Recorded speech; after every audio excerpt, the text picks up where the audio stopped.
Have you ever wondered if your kindness might actually be hurting someone? That maybe the very act of helping is what's keeping them broken. We've been taught all our lives that helping others is always the right thing to do. That to be good, spiritual, and loving means to always say yes, to always give, to always be available. And if you hesitate, if you set a boundary, you're told you're selfish, unkind, even cruel. But what if this entire idea is backwards? What if the compulsive need to fix everyone isn't love at all, but interference? A way of blocking the very lessons life is trying to teach. Because when you constantly rescue someone from the consequences of their own actions, you're not saving them. You're keeping them trapped. You're standing between them and the wisdom that only pain can bring. Now, this doesn't mean we become cold or indifferent. The question isn't whether we should care, it's how, and more importantly, who we choose to pour our energy into. Because some people will drain you dry, they will take and take and take, and no matter how much you give, it will never be enough. And the tragedy isn't just that they take from you, it's that your kindness may be the very thing keeping them weak. So let's talk about 7 kinds of people you should stop saving. Not because you lack compassion, but because real love sometimes means letting go. 1. The chronically lazy. There's a difference between someone who's struggling and someone who's surrendered. The struggler uses your help as a stepping stone. The lazy person uses it as a hammock. They've decided that life is too hard, so someone else should carry their weight. And the moment you step in, you become that someone. Nature never feeds what refuses to grow. A tree cuts off the branch that bears no fruit, not from cruelty, but wisdom. And when you help those who refuse to help themselves, you rob them of the discovery that they can stand on their own. 2. The perpetually ungrateful. You give them your time, your energy, your heart, and they take it like it's owed to them. No thank you, no acknowledgement, no appreciation.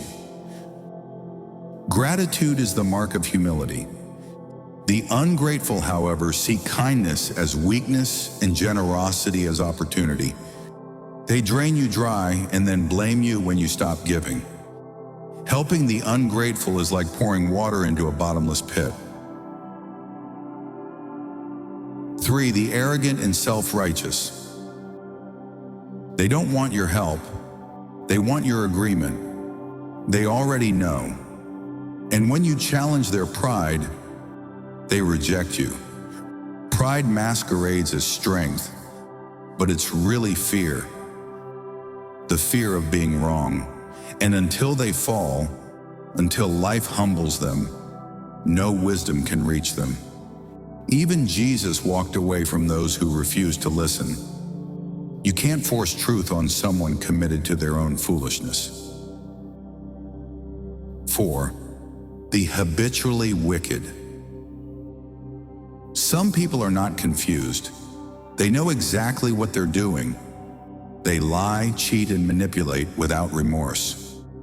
And when you help them, you don't redeem them. You enable them. You fund their destruction. You empower their darkness.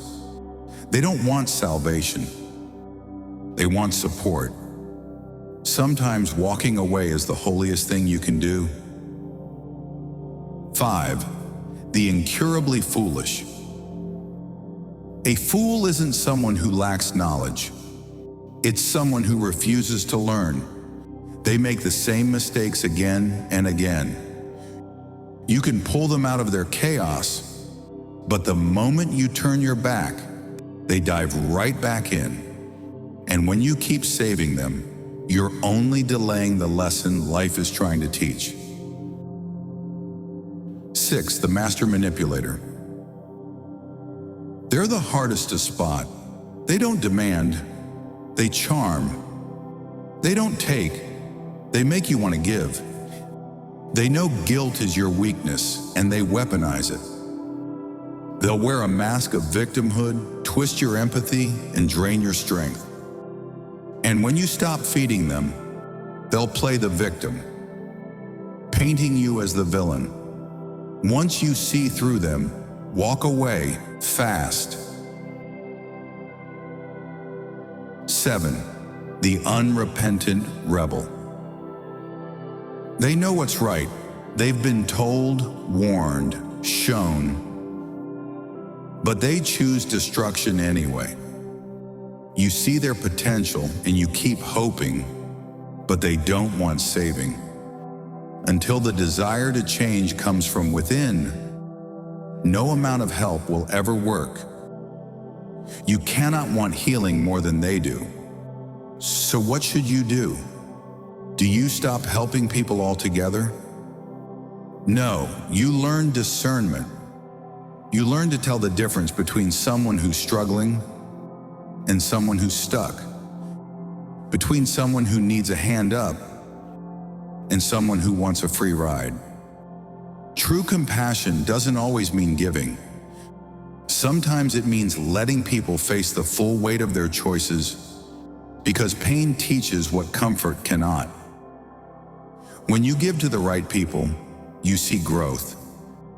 When you pour into good soil, life blossoms. But when you keep feeding those who refuse to change, you wither alongside them. Your energy is sacred. Your time is precious. Your compassion must be guided by wisdom. So ask yourself, who in your life are you rescuing that needs to fall?